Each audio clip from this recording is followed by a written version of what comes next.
later is not enough, so they'll try to double you. Just focus on your mission, keep on pushing, never giving up. Babylon is falling, that's the shit I'm praying for. I seen that look, that's in your eyes, you a king, homie. Never ever trust a sister, don't buy into that dream, homie. Any weapon formed against me, I know it will not prosper. I heard the truth and changed my life, that's my rocket launcher. Let's put this bitch in motion, making moves without emotion. Take a sip of this here potion, if it burns, that mean you growing. Ain't no time for running, but this is what it feels like. All I do is tell the truth, some may call it real life. I know we fucked up now, but one day we gon' get it right. Kings of the earth, so it's time for us to live right.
Check. Okay.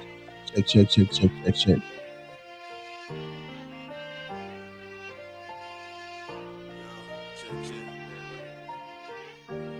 All my soldiers on the streets, that really get it. All the pain that you seen, I can feel it. I'm your brother, you my brother, we connected. Have mercy on us, Lord, please protect us. All the games that I played, I done seen it all. Ain't taking no shit, not at all. So I gotta go get it. I gotta go get it. All my soldiers on the streets, that really get it. All the pain that you seen, I can feel it. I'm your brother, you my brother, we connected. Have mercy on us, Lord, please protect us. All the games that I played, I done seen them all. Ain't taking no shit, not at all. So I gotta go get it. I gotta go get it. When you know what's really real, what do it feel like? Do you keep on telling lies just to make yourself feel right? Clutching on my stomach every night. I got bad nerves, sweating in my sleep, fighting demons. It's a cold world. Feel like it's all on me. All the pressure, all the pain, all the struggle, all the hustle, all the tension, not to mention all the praying that I did. Hope it changed for me. Did it change for me? Yeah.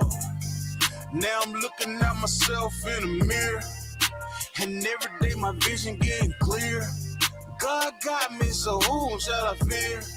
Not a damn soul. No. All my soldiers on the streets, that really get it. All the pain that you seen, I can feel it. I'm your brother, you my brother, we connected. Have mercy on us, Lord, please protect us. All the games that I played, I done seen it all. Ain't taking no shit, not at all. So I gotta go get it. I gotta go get it. All my soldiers on the streets, that really get it. All the pain that you seen, I can feel it. I'm your brother, you my brother, we connected. Have mercy on us, Lord, please protect us. All the games that I played, I done seen them all. Ain't taking no shit, not at all. So I gotta go get it. I gotta go get it. Preaching prophet of the Lord, so I move like one. Plus I got my brothers with me, but we move like one. You got a problem with them, got a problem with me, because we move like some soldiers wearing army fatigue. All the problems of this world got you stressed out. Niggas flexing on you, now you feeling left out. You popping pills, trying to find a way to check out. But I got you, my niggas, show you all the best route. I can show you the way, man. I could just sit down and break this shit down to you. You a soldier. I see it in you. I see the pain. All my soldiers on the streets that really get it, all the pain that you seen, I can feel it. I'm your brother, you my brother, we connected. Have mercy on us, Lord. Please protect us. All the games that I played, I done seen it all. Ain't taking no shit, not at all. So I gotta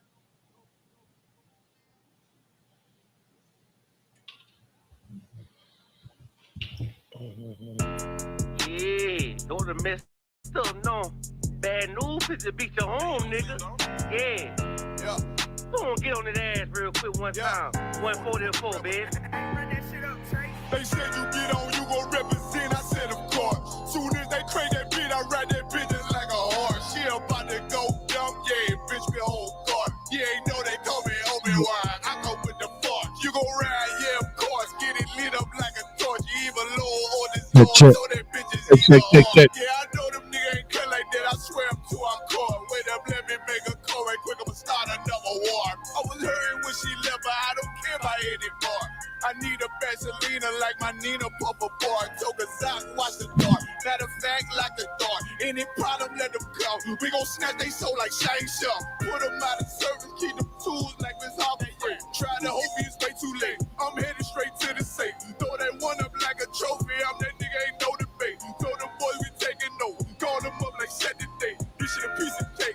Yeah, my bitches came from Whole Foods. Told them put on that top 3. Then bring me my house shoes. Don't make excuses, make moves. These niggas ungrateful, gotta show them UPK rules. I'm making like I can't lose. They said you get on, you gon' represent. I said of course.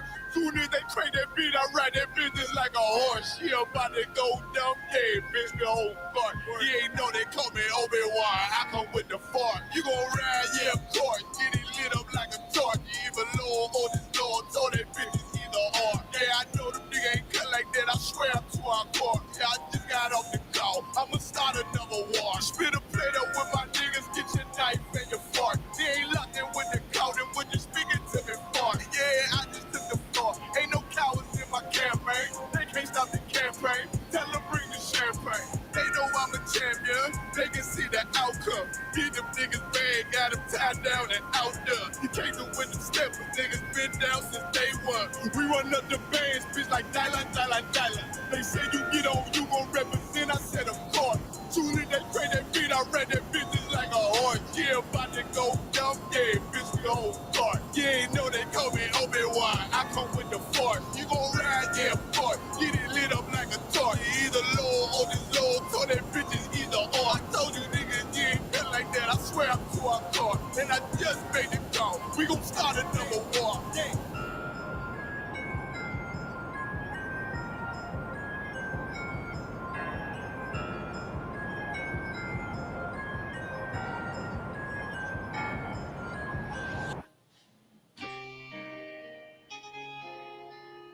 Check.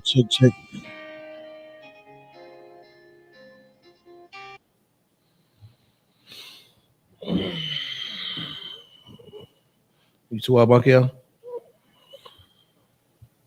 So we got a mic over there. Oh yeah, we got a mic. We good.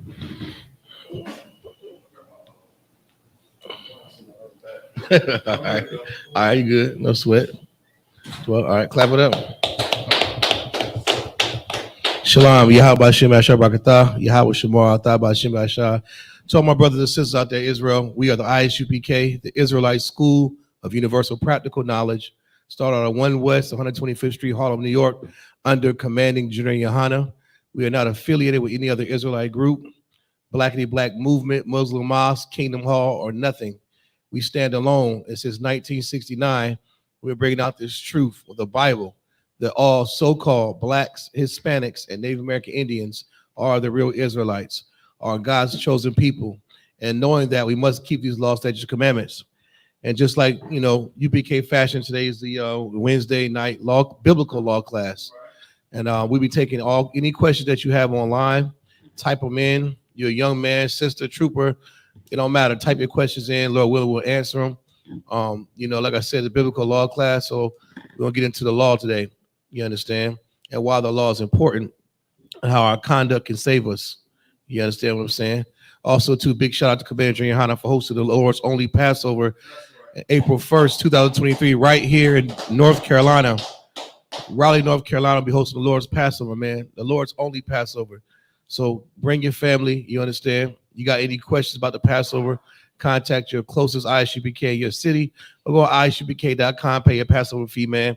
Let's get it on. You know, this is the only time you ever see blacks and Hispanics get along together with no fighting. I've been to several Passovers, man. Not one fight broke out, no arguments, you know. Everybody having fun, dancing. Niggas ain't getting shot over a dice game. It ain't happening. Not there. It's beautiful. Women look absolutely gorgeous in their dresses. Men in warlike apparel. It's something that you've never seen in your life. You know, I come to the Lord's Passover, Raleigh, North Carolina, man, at the convention center.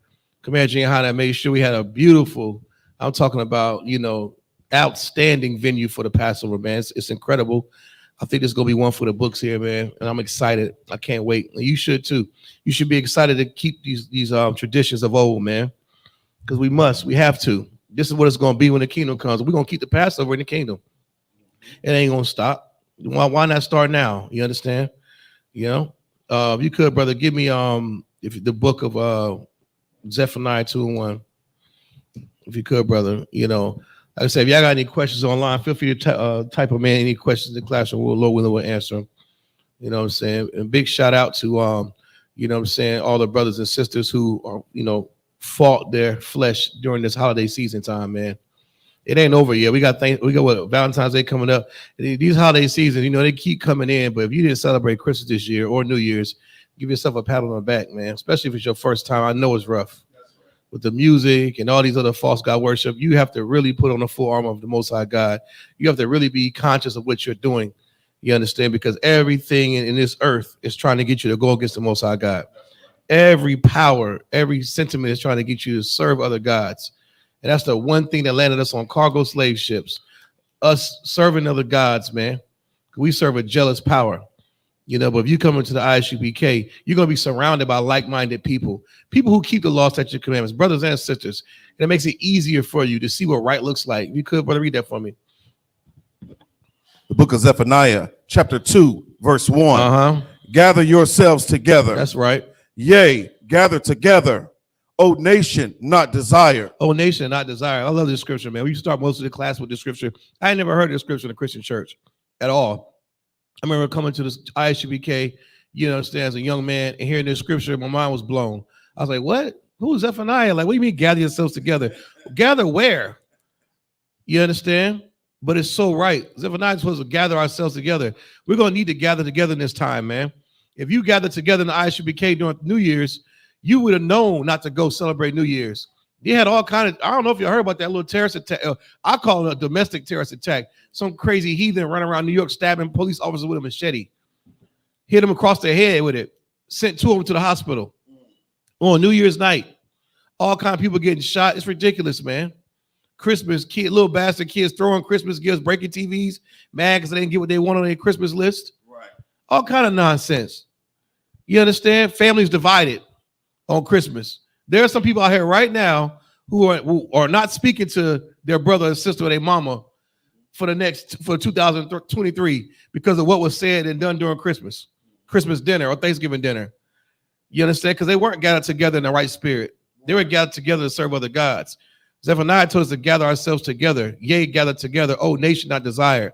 That nation not desired is blacks, Hispanics, Native American Indians. We're the ones not desired in this place. Nobody wants to be black. Who the hell wants to be black? Who the hell wants to be Haitian? Who the hell wants to be a so-called Isupk, Mexican? Nobody at all. We're not desired. That's why we have to gather ourselves together. There's strength in numbers. Most High God will recognize us if we serve him. Read on. Verse 2. Before the decree, bring forth. Before the day pass as the chaff. That's right. Before the fierce anger of the Lord come upon you. That fierce anger of the Lord come upon you, man, is that day the Christians call a rapture. The day of judgment, the lake of fire, the devil going, no, that's the Most High God sending Christ to return, man. You understand? It's going to be a day of pure hell if you have not been keeping these laws, statutes, and commandments. And that decree has already been signed. You understand? Read on. Before the day of the Lord's anger come upon you. The Lord's anger is a serious thing. Think about all the atrocities that's been done to blacks, Hispanics, Native American Indians that we have no idea about. I mean, we can look at the red record and see how many lynchings happen. You can look at Roots, a fake story Alex Haley wrote. You can look at Amistad. You can watch Emancipation. Right. You can watch Birth of a Nation.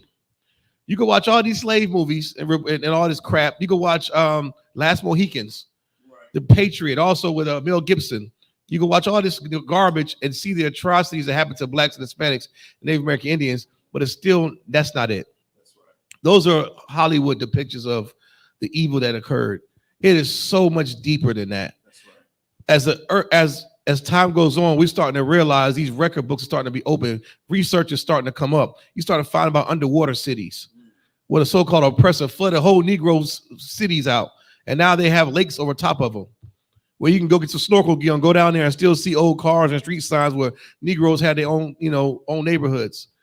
All kind of evil, using babies as alligator bait or hit the nigger baby in the face, where they would take the baseball and they would throw it at the little target. And usually it's supposed to be an adult there that dunk you in the water. They'll put a little baby's face right there. Hit the nigger baby. What the hell is that? Right. What they did to the so-called Native American Indians, a Trail of Tears. I'm still waiting on a movie to depict how bad that was. See, they'll do the Last Mohicans, they'll do the Alamo, Daniel Boone, all this crap, but they skip that. They always make light of that like that didn't happen. The fierce anger of the Lord, my brother just read that part again. Before the day of the Lord's anger come upon you. Mm-hmm.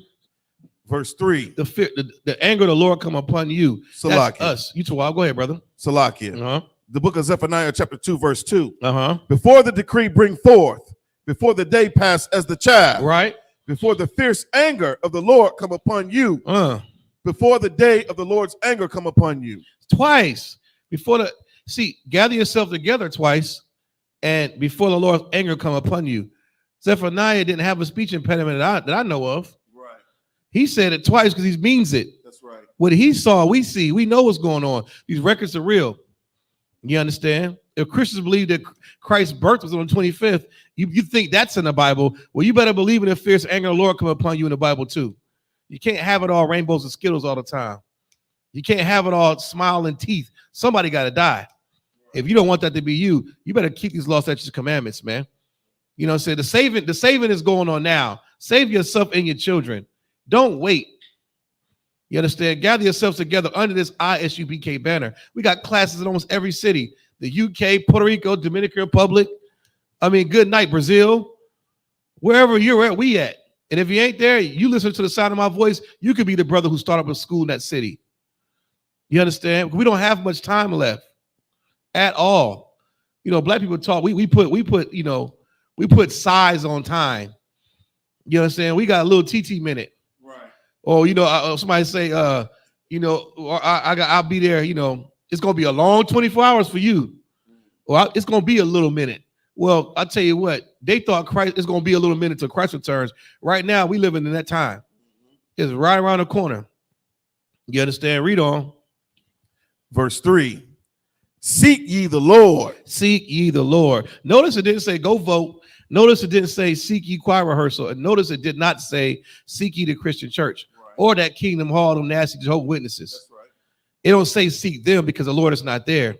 Seek ye the Lord. You got to understand the character and the spirit of the Lord in order to seek him. You're looking for that so-called white Lord, that white God. Mm-hmm. You're looking for that white oppressor. You're looking for that white Caesar Borgia. That's not who you're supposed to seek. Mm-hmm. You're looking for something that makes you feel good all the time. It says, seek ye the Lord. And you must seek the Lord. You got to teach your children also. Read on. All ye meek of the earth. All ye meek of the earth, man. That's why you got to be meek and lowly. That's blacks, Hispanics, Native American Indians. Go ahead, sir. It's like when we talk about seeking the Lord, it ain't like in the Christian church how they teach you just fall to your knees and cry out, Lord, Lord, Jesus. Right. that ain't seeking out the Lord, man. Seeking out the Lord is actually being able to say, what is it that I'm doing wrong in my life? Right. Most of the time you think about all the things you're doing right. You got to think about the things that you are suffering from in your life, but seek out the Lord. Because that's when you begin that's what you want. You want the answers to all the suffering that you're enduring. Right. That's when you begin to seek out the Lord. Mm. It ain't the Christian church. You go to the Christian church, you praying for a good time. Right. You know what I'm saying? You're looking for a good time. You ain't seeking out the Lord, man. Most High in Christ. You trying to keep all the good stuff going, ain't it? Yeah, all the good stuff. Even the music is good. All the good stuff. He's so right. All Zion is right, man. You know what I'm saying? We live in that time, man. We got some self-realization, man. Our conduct has to be aligned with this Bible. You understand? Don't wait till that sky crack and then you want to do all the Lord and Jesus and God and all that. That ain't gonna work, man. It's gonna be too late then. Any more on that, brother? God. Read on. Which have wrought his judgment. Wrought his judgment. Good night. You deserve it. You earned it. For all the wickedness, all the pork chops you ate. All the low country boils and crab legs and oysters. When you put the little slurping it out. Right. Talking about some, oh, you got it. I saw some video where they tried to get was it Deion Sanders' son. You know, shout out to them brothers, man, for doing a little media, well-off media and all that. I like what they're doing, you know, saying highlight what, you know, the ups and downs of what's going on with their father. But, you know, he went on a doggone dinner. I don't know if it was Sanders' wife or co-worker. Somebody was like, you ain't never had oysters? He was like, nah. Well, you got to try them. You got to try them. He was like, what? Fucking try. All right. He did it. Not knowing that's sinful. Right. Like, you know what I'm saying? Like something simple as that. Or Beyonce telling, who was that artist that said, I shout out to Beyonce for expanding my palate. She told me I gotta stop acting like so niggerish. And when you get money, you're going to have meetings with upper echelon people. You're going to get invited to certain restaurants. So you got to act like you've been there before. So you got to try certain things. So you got to try oysters and caviar. Teaching you that you're sinning against the Most High God. Right. Salakia. You understand? It's wicked. Read on. Which have wrought his judgment. You wrought it because of the things that you've done. Your conduct went against the Most High God's laws. That's that wrought his judgment, man. And judgment comes down like what? Like you in court. I could bang the gavel. Judgment to the plaintiff. $5,000 you in, get out my courtroom. Or you got 50 years of life. You're guilty. And most people are going to get that guilty judgment. That judgment is going to be guilty. That's right. Punishable by death. Read on. Seek righteousness. Seek what? Seek righteousness. You better seek righteousness, man. Go ahead. Seek meekness. Seek meekness, man. Be humble. You understand? Seek that. Go after that. You know what I mean? Don't be like these Christian pastors. Every time you doggone introduce one of them, they got what they say? Next coming to the they were kicking, ain't it? Right. Yeah. Look how our boss like, good night. But I ran up out of here. I love it. I do too. Man. Salakia. Read that again. The book of Zephaniah. He got that Frankenberg kicking. Go ahead. Chapter 2, verse 3. Seek ye the Lord, all ye meek of the earth. All ye meek of the earth. Go ahead. Which have wrought his judgment. That's right. Go ahead. Seek righteousness. Seek meekness. It may be ye shall be hid in the day of the Lord's anger. Yeah, man. It may be you that's hid in the day of the Lord's anger. Hid where? Under your bed. This ain't the boogie monster coming. You can't hide under the bed. You can't hide under the stairs. And you so-called oppressors, you ain't gonna be hiding in the clefts of those rocks either. You want to be hid in those chariots. You want to be hid away. While all of the destruction is going on down here, you want to be up here somewhere, celebrating, happy that the Most High God had enough favor and mercy and loving, tender kindness to put you on those chariots and not burn you to death for thermonuclear destruction, which is coming to America, by the way. Did I mention that? Right. Did I mention that, you know, China and North Korea, they got brand new missiles, hypersonic technology. If you bored one day and you want to just look up something, look up Mach speeds. Look up Mach speeds. The different levels of how fast something goes and breaking the speed of sound and light, right? Right. You know, you got like supersonic, subsonic, I think it is. You know, hypersonic, ultrasonic, all these sonics, right? Well, they have hypersonic missiles. And these things move so damn fast, sometimes your anti-missile detection can't pick up on it. So you imagine, you know, you at some New Year's party and kabloom.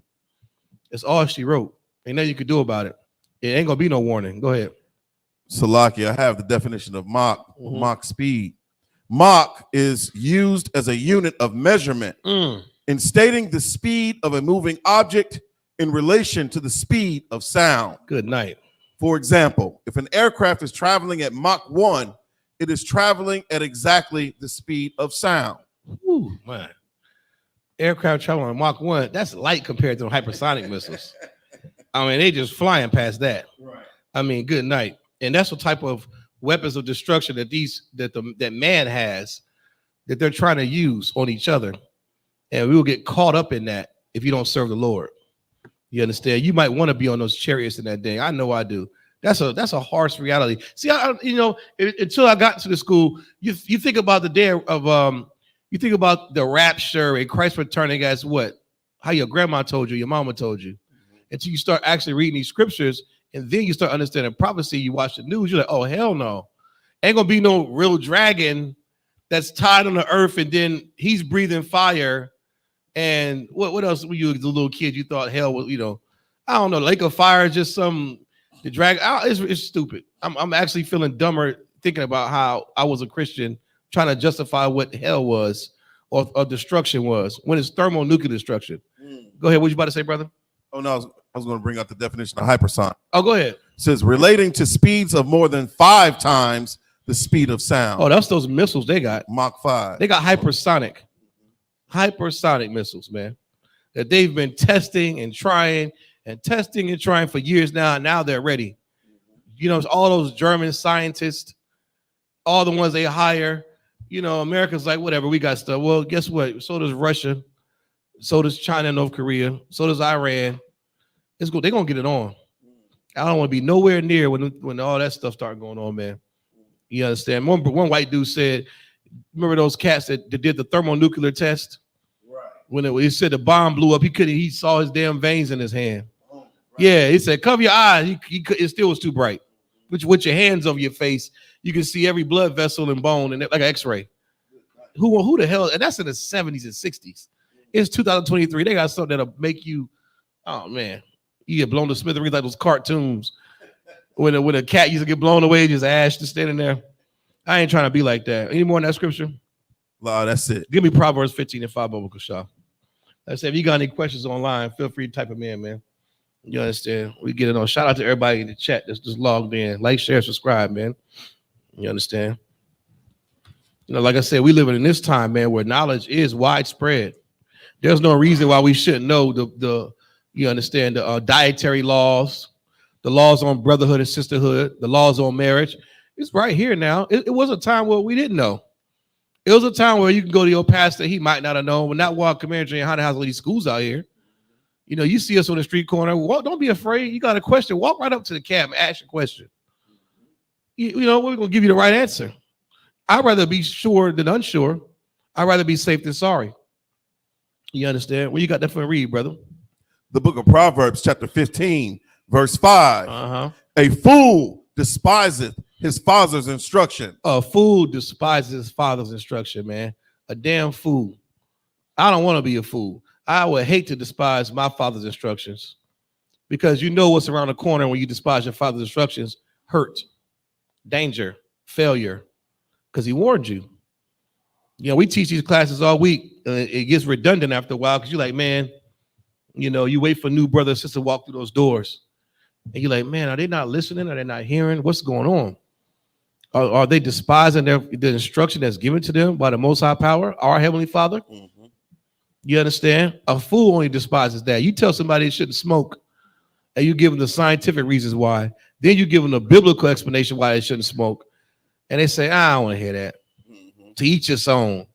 Well, you're a fool. You despise knowledge. Mm-hmm. That came out of the Bible. I didn't make it up. And they'll still find a reason to justify what they're doing. You understand? Read on. But he that regardeth reproof. But he that regardeth correction. He that regardeth reproof, man. That's what you want to be. Go ahead. Is prudent. Is prudence. What does that word prudent mean? Let's look it up. You understand? Acting with or showing care and thought for the future. Right. That's what you want to be. You want to care about thermonuclear destruction. You want to care about your future. You understand? That's who's not going to despise knowledge. Mm-hmm. That brother who's prudent. Read that part again.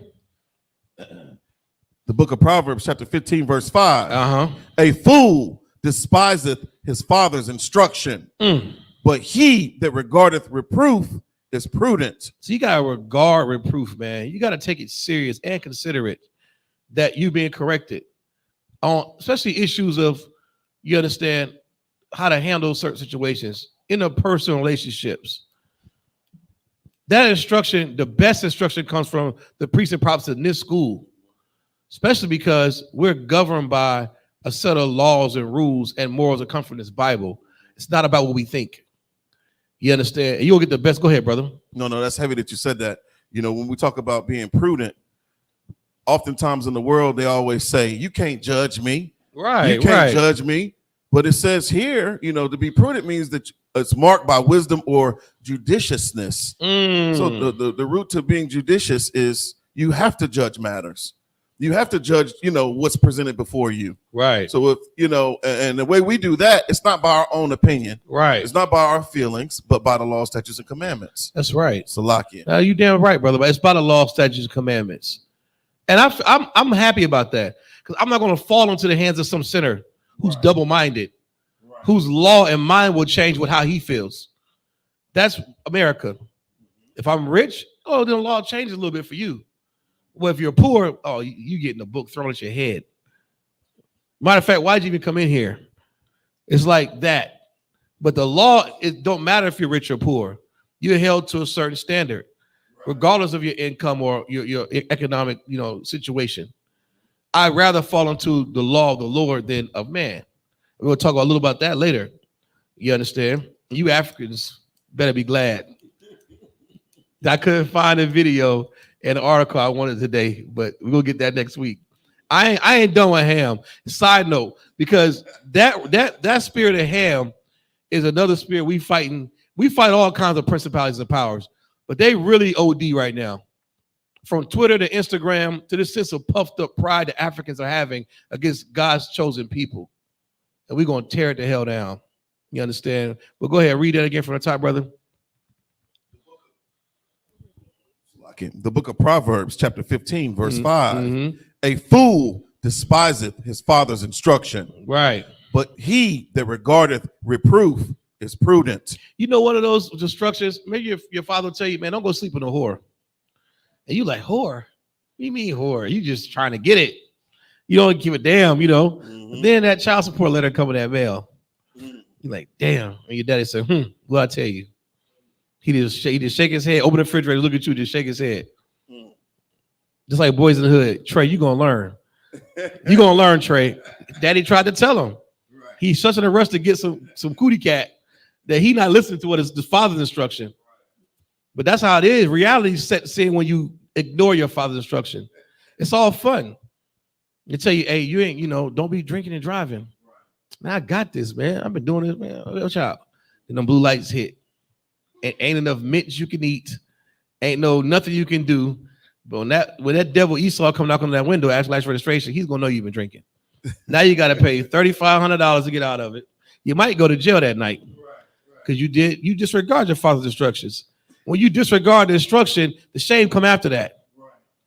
That's how it happens. As a father is such a staple, a good thing to have in the house. I was watching a report. Officer Zion, you posted this in the damn group chat, didn't you? Today about the tell them about that real quick, if you could, Bubba Kashaw. This was heavy because they've been talking about this a lot lately due to this whole child support thing and Nick Cannon having all these babies and these brothers and all these fight for custody and the women getting in, the women this, the man versus woman. He found something heavy out today. Hey, so like if I may, I was looking at it was like a TED talk and they was doing the numbers on married couples, right. Couples that are together. If there's a couple in the home, a father that's in the home, mm-hmm. that child that's in the home stays out of jail. Right. You understand? That child stays out of jail. There's a innumerable amount of success that follows that child. But without a father in that household, right? That child has a 74% chance of going to jail. Damn. 74% as Black, Hispanic, Native Indian. that child had a 74% chance of going to jail. Right. Now, so that means that's a single mother that's in the home that's raising that child. Well, the success of that child is just as equal as a two-parent home if just the father raised that child.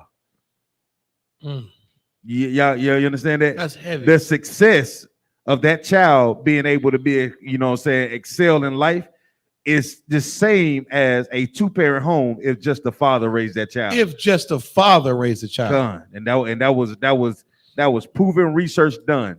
Without a father in the home, that child had a 74% chance of seeing prison at some point in their life. 74% is over half. That's damn near 100. So when you say the jails are full with blacks and Hispanics, he said, I was on the article, the Dead Talk, the news coverage came out today, and there's a white woman. A white woman they hate Negroes and Hispanics. And she kept it a buck. She said, well, we did the research, extensive research. If a child has a better chance of staying out of prison if the father has custody over the mother, because we know who has custody now. Over 68% of women have custody over the boys and the girls and kids, and the jails are packed. The gangs are packed. The drive-by shootings are packed because who has custody over the kids? The woman does. But when the father has custody, it's as if there were two parents there. Now, don't get it twisted. I'm not saying neither did the research suggest that there are no good mothers, single mothers out there. That's not what the research said. There are some mothers who are single parents. Can I say, is it single parents or single mothers? Single mothers. Granted that the father's alive or not dead or whatever, single mothers do a great job. Considering if the father's in prison or he has schizophrenia or something, or he's just not, he's a deadbeat. There's some mothers who do an excellent job raising those children to the best of their abilities.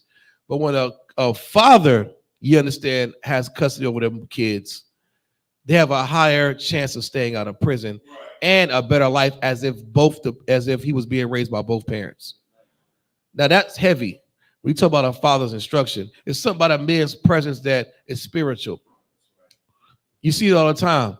I love those TikToks where the woman is in the house and the kids is jumping up and down, banging the pots. And she's like, y'all stop. And they don't stop. And then she said, I'm going to tell your daddy. And daddy goes, hey. And everybody just sit down. It's just something about that masculinity and how the Most High God designed it. If you despise your what? Read that again from the top. Salakia, brother. Let the water for that Isaiah. Christ. The book of Proverbs, chapter 15, verse 5. A fool despiseth his father's instruction. Only a fool would do that, man. You a damn fool like the Three Stooges, Curly, Larry, and Moe. You just walking around here just doinking your head on everything, catching every damn disease. It's ridiculous. Read on. Salakia. But he that regardeth reproof is prudent. That's right, man. That's how I want to be. I want to listen and actually follow through. And it's a hard thing to do because the only thing that keeps you from doing that is fighting your flesh. That constant struggle of what you want to do versus what your father tells you to do. That is the thing that makes you choose what you want to do because you haven't learned how to master fighting your flesh. That's why I love the Day of Atonement, because it teaches you to do that. It teaches you to not be weak. And while you're not being weak, you can actually do what your father tells you to do. And you won't be foolish.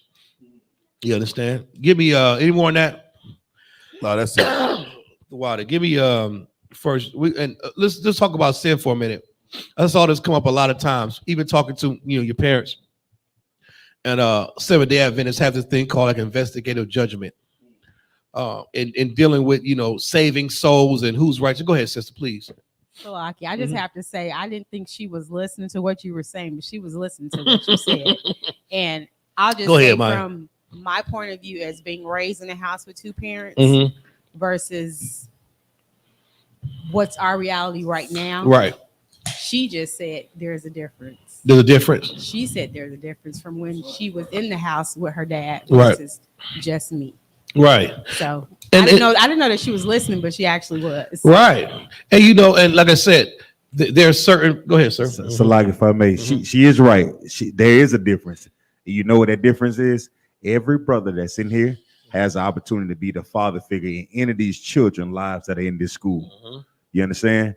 And it's not our perception, it's about what thus says the Lord. Right. So with that being said, everybody that's in this school, when these kids come here, is the reason why we have that the award ceremony. You understand? Is the reason why we check on and ask, well, how the kids doing? Because it's just like having that good uncle around. You understand? Now you may not have that father around, but guess what? You know why our children are drawn to sports? Because they yearn for that father figure. Right. You understand? That's right. So we have to be that first line of supervisors, not like the gang members or the dope boys. We have to be the football coaches in here. Right. We have to be the basketball coaches in here. And guess what? And it's not about a football or a basketball. It's about righteous decision making. And that's what this stands for in ISUPK. So we raise young men and young women to be righteous sisters and brothers. You That's understand? right. Yeah, so right. you're right, sis. You're right. There is a difference. There's definitely a difference. And guess what? This school represents that difference. You understand? And I add that too. Like, and then, like, you know, I said, those certain circumstances, like even when, you know, personally and friends I knew, I grew up in a neighborhood where, man, you want back? I can take my basketball team. It was certain brothers who had their father, like one brother who had their father only, and then the rest of us just had our moms. Give or take one other brother, I think he had a mother and father. But the rest of them, out of the 13 and 14, everybody's mom was raising them. You look at the stands, it was everybody's mama up there. And my high school was like that. Most of them was moms. I rarely seen the father. You're like, hey, Miss Smith, hey, Miss Jones. And it got to the point where you never even asked the nigga where his dad was. You've never seen him. You just, hey, ask your mom, can you spend the night? Ask your mom, can you do this? Ask your mom, can you go to the movie theater? It was never ask your dad. Those words don't even sound, they sound foreign to me now, almost at 40, because nobody ever said ask your dad. Why? Because the dads wasn't there. Now, were they dead? Hell no. It's just they weren't there. You know, and then too, you understand how I understand also how father's different, the lack of emotion. I'm not talking about him. I said sit down being angry, not that emotion. That's like more sternness and being assertive. Men have a more of an aggressive way to show they care. It's like, I know you're going to bump your damn head and be crying. I don't want to see you cry. So I'm telling you like this so you don't bump your head. I'm not trying to scare you, but I'm trying to let you know that I'm dead serious. I don't feel like going to the hospital. It's going to hurt me to see you cry and bleed. Right. Mothers are more softer, nurturing, but then they also have their relationship life that they're battling emotionally too. So it's harder for a mother, you understand, you know, she's mad at Mr. Tony for not telling her hair looked good. She mad at Mr. Tony that she ain't been to the beach in 4 weeks. She mad at Mr. Tony because he didn't give her the ring she wanted. And she's mad at her work husband because he didn't say she looked good today because the other cute girl just got hired and all the niggas want her now. So now she come in the house mad as hell that nobody took the chicken out the freezer. And instead of just saying, I told you, she's screaming and throwing, it's too much for her. She can't be divided. I know you're strong, but goddamn, you ain't she woman. Like you're not a Marvel character. You're a woman. Like you women take on so and they create these weird situations in their head where they wake up mad. You done had a dream of you done created this whole story in your head about this nigga having babies and wives and whatever. You know you mad as hell all day. You can't even you think it's real. So you're at work all day upset about this dream you had. And you take it out on the goddamn kids because you're emotional.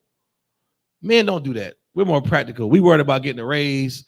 You know, we worried about who will win, the Panthers or Eagles. My son gonna be good at basketball, football practice. My daughter not on a stripper pole. How much money can I? You know, it's more practical. It's more concrete. It's not bunched up like a bunch of wires. Men take that cord and they do this with it. Set it here in the box so I know it's there. Women, they just ball it, throw it here. Yeah, it's organized, but it's organized nonsense. And if you think about it, you know, that's how it is. And I can kind of tell psychologically that has a lot to do with why fathers are better, not gonna say better parents overall, but statistically, there's a higher chance of the kids staying out of jail if they're in the father's custody.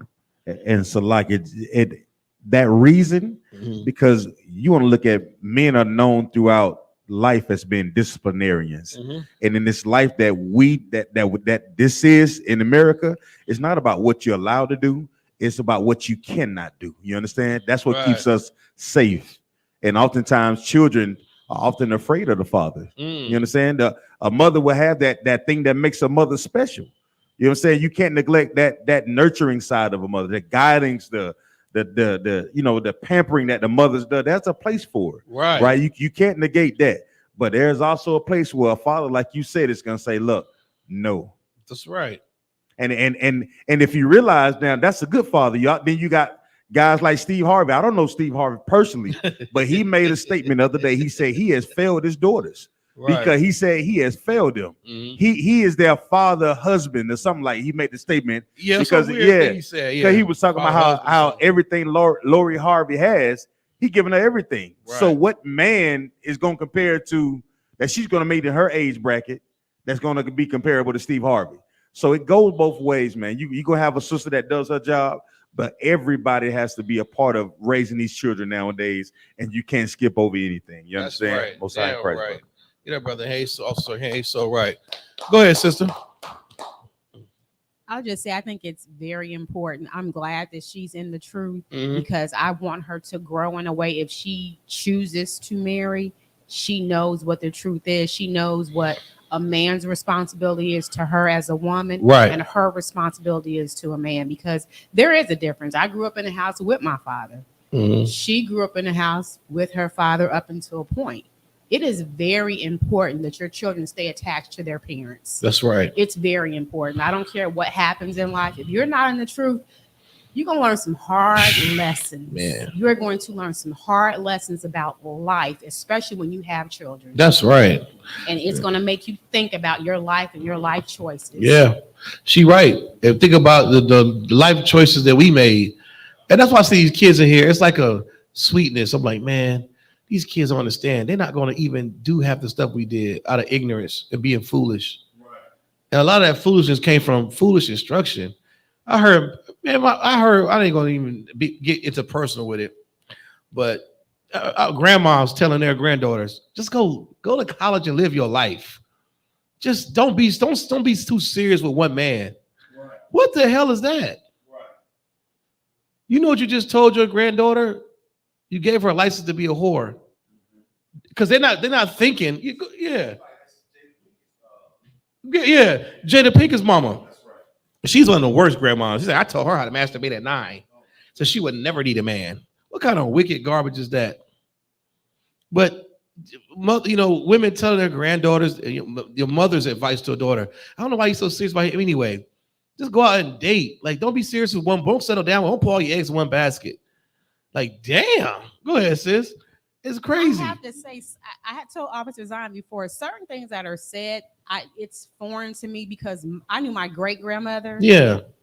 My grandmother, my mother, they did not talk like that. Like, that's not what they taught us. They had shame, though. My great-grandmother worked, but she still came home every day and cooked for my grandfather. Right. Or she would get up in the morning before she went to work to cook his breakfast and his dinner. Like, that's not what I saw. Yeah. And that's not what I'm teaching her. Right, right. Like, so some of that, it just does not make sense to me because my mother didn't work. My dad was in the Army.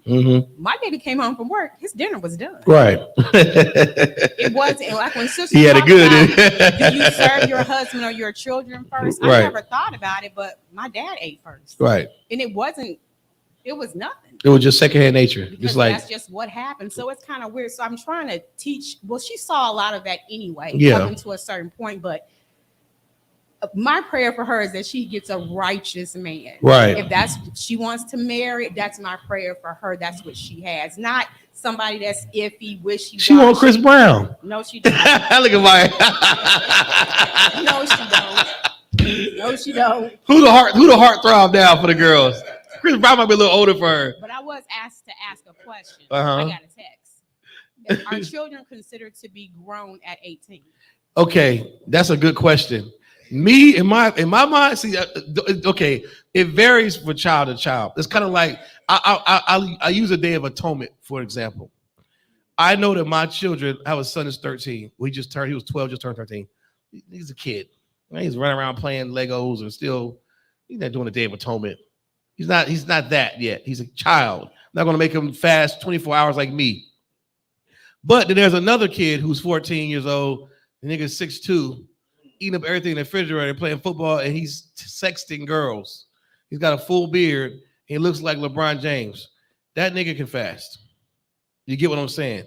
It's that type of spirit and vibe you have to have and understanding. With girls, the so-called oppressor has a scale with age, just like he does with time. It's like he says, 21 you can drink, 18 you could buy a gun, 18 you could join the military. You can't get into this club at this. He puts dates and stuff and times on things. Israelites, we haven't been like that. You can't show me in the Bible where it says, I think besides going to war, well, what did it say? It was numbers. They may have gave an age or time, but even, what time you going to be around the corner? I'll be around there just sometimes, about 4, 5, maybe afternoon sometime. And everybody just get around the same time. Like, we don't take time serious. When it comes to age, though, the Bible talks about the flower and the metaphor of a flower, meaning that, 18, the flower is, should be bloomed, but is it all the way ready yet? You get what I'm saying? Like, it's opening, it is there, but it ain't there yet. But then there's a time where it's open and it's about to start rotting. So you might want to go ahead and get them, clip that rose and let it go into somebody's house before it be withered in your damn, pot on your table. It depends on, the parents know their children.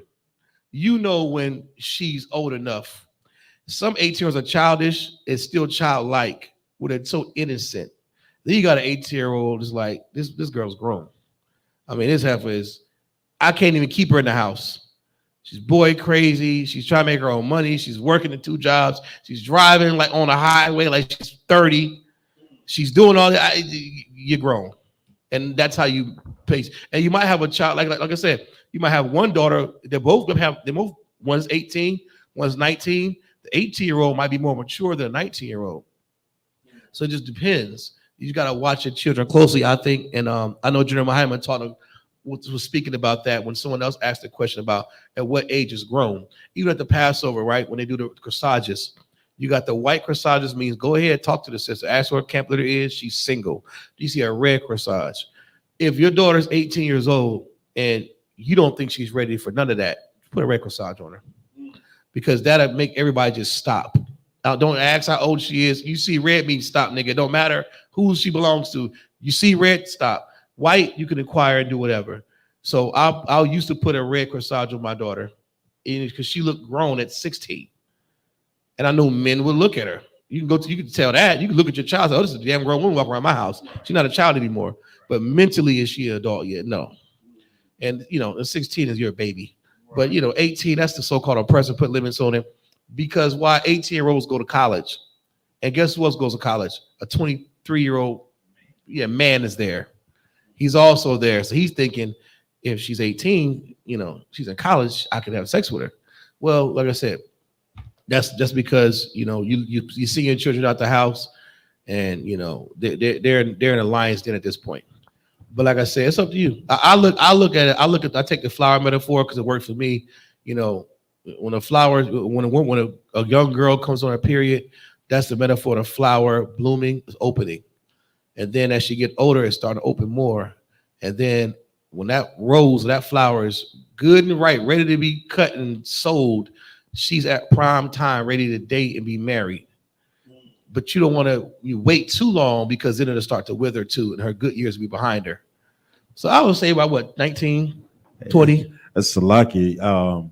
When you talk about that, that's why it's important to be raised in that type of environment. When you talk about father and mother, right? Because the observation has to be there, right? And what we see in today, these children, they're not as mature as we were growing up. You understand? And we were really constricted about a lot of access. Right. Now these children have access to every damn thing. Good night. And they are less. They are less. What's the word? The maturity level of them is higher. It's a higher, but less consciousness about what happens to them. Yeah, the consequences. Right. They don't have that thing in between, and what we see. That derives from less discipline. Right. You know what I'm saying? When we don't have that structure in place to say, hey, look, turn that phone off and go to bed. Right. You know what I'm saying? We're letting these devices raise our children. Right. We're letting Guilds of War and goddamn Metal Gear Solid and Resident Evil and that was that brother right there. And yeah, we letting all these things raise our children, man. So when you see it and they're approached in a way, and then they're so sexualized early. Facts. Those TikTok dances, the young girls the way they're moving nowadays. Wait a minute. You understand? Those you are sexualizing young girls with the mindset like, hey, and then not only are we sexualizing, we're telling them, hey, look, you need money to survive. Right. You know what I'm saying? And it's not that. You need Sister Calliope, I say you definitely need a village to survive. Oh, it does take a village. She's right about that. So being able to sister, that's a great question, but being able to look at a young girl, even as a son, it's your maturity level. Yeah. We know what you instill in those children. And you have to know what they'll do when you're not around. Right. So we're talking about building their integrity level so you can see the growth even when you're not around. You understand? It does have you bring it out too. I always wondered something. You ever heard about, the preacher's kids, the whole PK thing? Oh, that's a preacher's kid. They'd be the worst ones. They say that because in that preacher's house, they act like you can't do nothing because your dad's a pastor. Like they got bars on the windows. It gives off like a strict connotation. From my experience, the kids who are sheltered the most and the most strict, they went buck wild in college.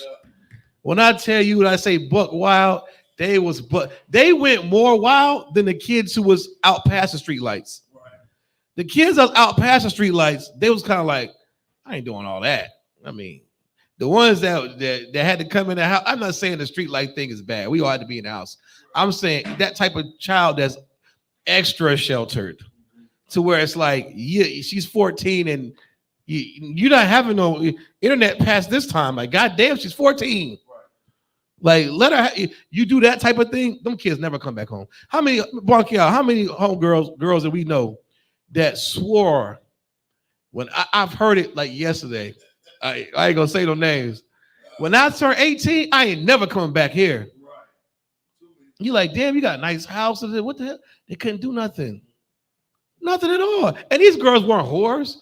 They weren't whores like they weren't. You couldn't even breathe on her, give her a hug too close. But because they hated their mother and their parents and the rule that I ain't never coming back here. Right. And usually they don't. You see them maybe on Thanksgiving and that's it. They are gone because they hated that type of structure. Right. Go ahead. No, that's so heavy because they're pressed on so much so that they don't even know who they are. They're rejecting whatever truth it is that you're trying to say. That's who you are. Right. So these kids don't have, I'm not gonna say the liberty because I hate to use that word. Liberty is a good word though. But they haven't been given the liberty to know truly who they are. Right. And to grow into their own. Right. We teach our kids the truth. Right. They're not struggling with certain things. They don't have to worry about their mind being destroyed because of gifts from Valentine's Day or Christmas or their birthday. Right. They focused on living life in real time on purpose. Right. So there's the disconnect there. Because in the church, some of the biggest jump offs was in the church. All the biggest jump offs in the church. Yeah. Not some, all of them. Right. Everybody knows it. Hollywood knows it. Right. All the freaks go to church. I'm not saying something that's foreign. Right. Look at the dresses, the dance, the twerking. Remember, there's a thing where if a sister was crying too hard during the song, she's a whore. Like, what the hell? You killed somebody? Why are you crying that hard? Come on. Right. We knew who was that when they crying and, oh, Lord, falling out. Like, yeah, that's the one there. That's the one. Because, and the whole being raised thing, like my children, I always watch them to see how they're growing, their maturity level, what I can allow them to do, certain liberties and freedom, and that's how it is. Some kids when we're mature, you can trust them. But there's some daughters, you got to put a goddamn lock code gate on the door. Right. And she's trying to escape every minute to go get laid. And that one you got to watch. Salakia, I just wanted to revisit a point that you brought up earlier. Shalom. I just want to bring up that point about, you asked, who are the young teenage heartthrobs of today? Yeah. That our daughters can look to. You know what I'm saying? And I seen an article on Revolt back in 2016, and the title of the article is "Where Are the Black Teen Heartthrobs of Today?" When we was growing up, we had Usher. They were Mature. Candy Rain. I hate Mature. I will never lie again. That joint. Yeah, man, Lamont. Yeah. You know what I'm saying? Right.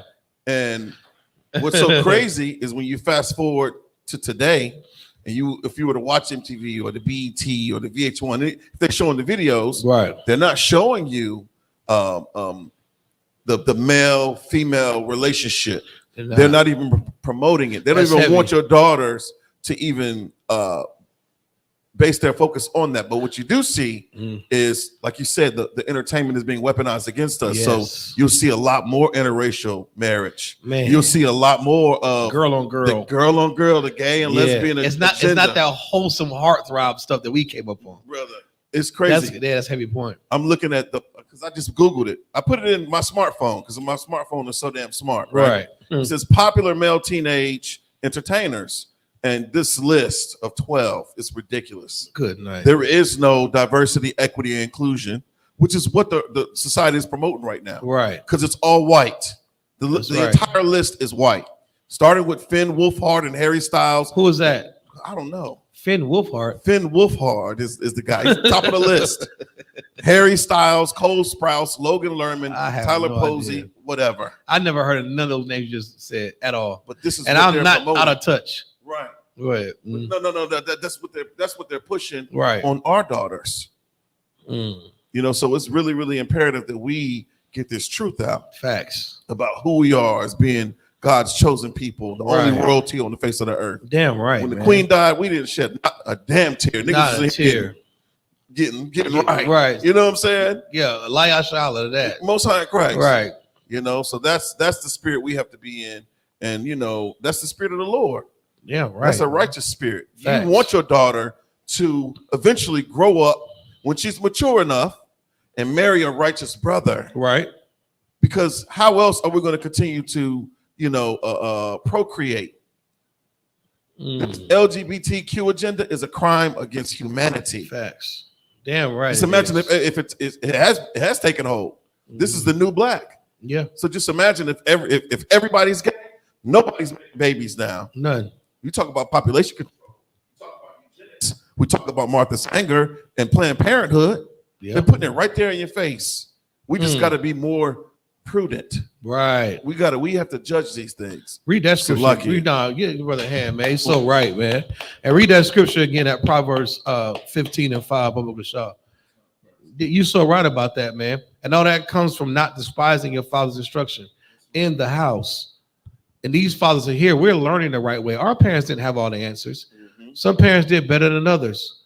God forbid your parents were doing a crack era. I mean, good night. That took almost every damn mom and dad out the house. It started off as fun and dance and party, but then you got addicted to it. You turned to straight crackheads. Right. You know, it's a shame. You understand? But I understand. Now, you know, with understanding and the wisdom that the Most High gave to his priests and prophets, we know how to raise our children and train up our child in the way they should go.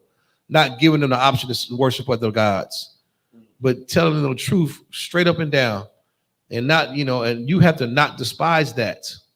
You can't despise, you understand, instruction from your father, man. Read on. It says the book of Proverbs, chapter 15, verse 5. A fool despiseth his father's instruction. That's right, man. We have a foolish nation. Go ahead. But he that regardeth reproof is prudent. And that's what we want to be, man. You want to be regarded. You want to be, be able to be corrected. You understand? And listen and pay attention. Drop that, man. Give me James 4:7, book of Shaw. Yeah, you too wild. That's so heavy you bring it out too, man. I remember the heart throbs. You know what I'm saying? Like New Kids on the Block. It was like, damn, Margaret Houston and all them. Another Bad Creation. Yeah, it's like, what the hell? Like, I don't know what they got now. Like, I don't even know. I haven't even thought about it. I think the last, what Jordan, when she was a baby, what she was like, my daughter, she's about 18 now. So I think the last heartthrob groups was like, I forgot the name. It was like three little knuckleheads, signed a Bad Boy or something. Remember Quentin had got out that CD with the little poster. I forget the name of that group, man. I'll think of it in a second. Right. But that's the last time. And they disappeared, man. And they were a pretty good group, and they just vanished. Now it's just all this. I don't know what the hell they put in these. Who cares, man? That's why you got to be a parent, man. You have to be a father. You know what I'm saying? You have to be a mother that keeps these laws, statutes, and commandments, because these kids are up against all kind of wickedness. All kind of wickedness, man. I mean, from TikTok to Instagram to Twitter, from pop-ups. I mean, they could just be watching some innocent, some nasty stuff will pop up on their phone, man. It's ridiculous, man. You know what I'm saying? Go ahead, brother. 4 and 7. The book of James, chapter 4, verse 7. Submit yourselves, therefore, to Yahweh. Resist the devil, and he will flee from you. That's right, man. Submit yourselves to the Most High, man. You have to yield to his authority. You have to yield to his ways, the things he wants you to do, the foods he wants you to eat, the women he wants you to have sex with. You understand? The people who he wants you to love, the God he wants you to serve is him. You understand? You have to yield, man. Submit yourself. And that's going to come a fight in your flesh, because you want to do what you want to do. But to come and serve the Most High, you have to do what he tells you to do. You understand? You have to. It's very important in these last days. We don't have much time left to be playing around trying to find other gods to worship or other avenues. Like Steve Harvey, big teeth ass someone. Oh, there's plenty avenues to heaven. Right. I don't think there's one way to Christ. There's not one way to the kingdom. Yes, there is, brother. And that way is very, very narrow and straight and difficult. Right. One way. You understand? Go ahead, brother. The book of James, chapter 4, verse 7. Submit yourselves, therefore, to the Most High. Resist the devil, and he will flee from you. That's right, man. You resist Satan. You understand? Resist the devil. That subtile beast, he'll flee from you, man. Resist it. He'll leave you alone after a while. Go ahead. Verse 8. Draw nigh to the Most High. Draw nigh, which means close to the Lord, man. How do you do that? By coming into Isupk. That's right. You get closer to the Most High in Christ when you come in here.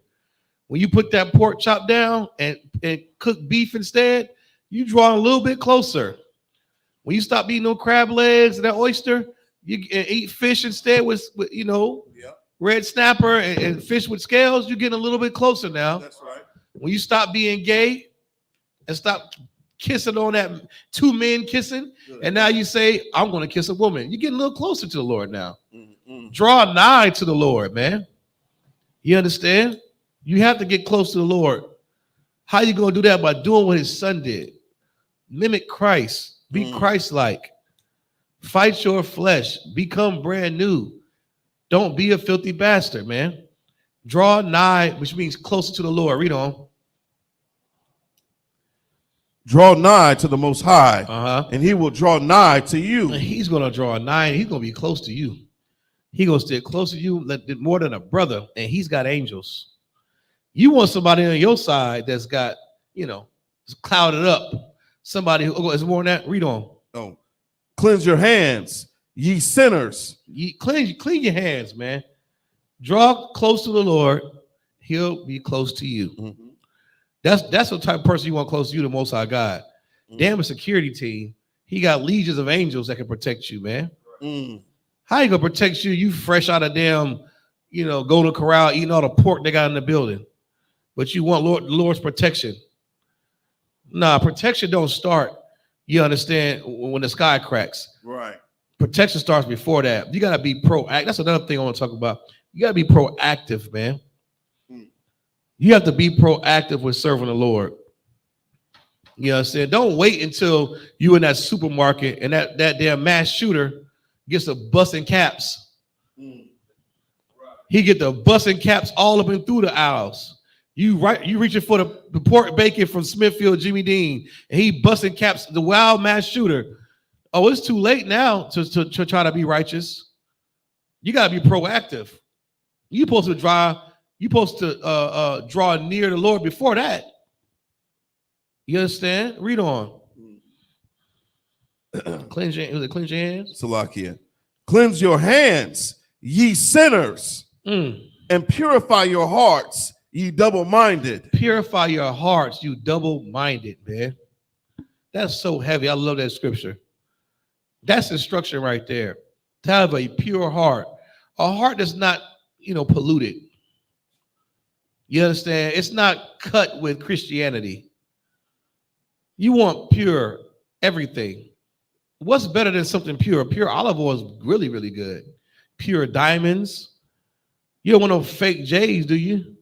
You want the real thing. You want something that's pure and clean and righteous and upright. You understand?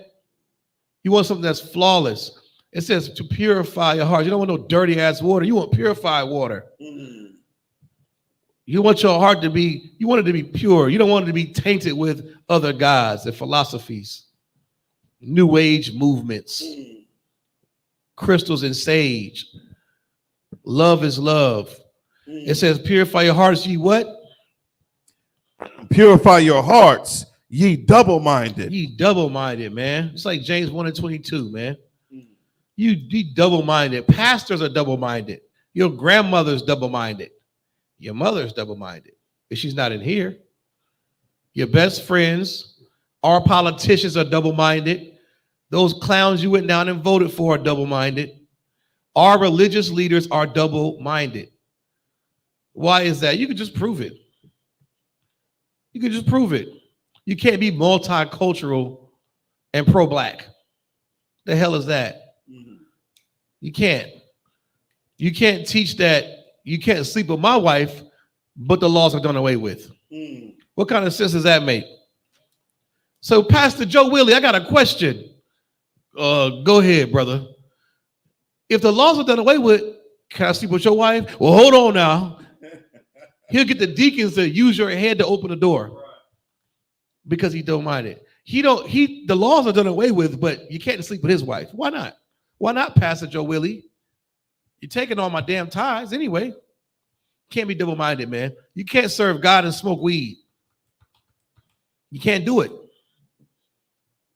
Who wants to you want your wife to be double-minded? You want her to say she loves you but has a work husband? How about that? Let's put it in those practical terms. Your little precious wife, she's got a work husband, but she says she loves you.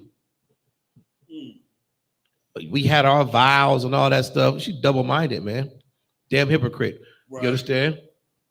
Read that last part again. Just read it from the top one more time, brother. We'll get off of it. Christ, the book of James, chapter 4, verse 7. Submit yourselves, therefore, to the hold on. Shut up. Shout out to Sister Joy. It was mindless behavior. That's the last heartthrob group that I remember. Now, I don't know what list you just read, but the innocent heartthrobs, they dancing with the little curls, or somebody got a fade and a Timberlands and shirt. They might show a little bird chest here and there, but it was innocence, immature. To have the little girls like the little boys, screaming at a concert. That type of play, lovey-dovey stuff. Now is perverted. It's lesbianism. It's, gayness. It's ridiculous.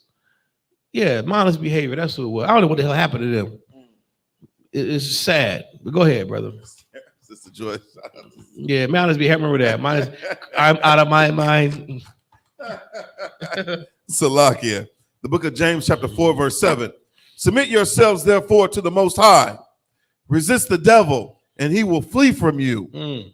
Verse 8. Draw nigh to the Most High. Right.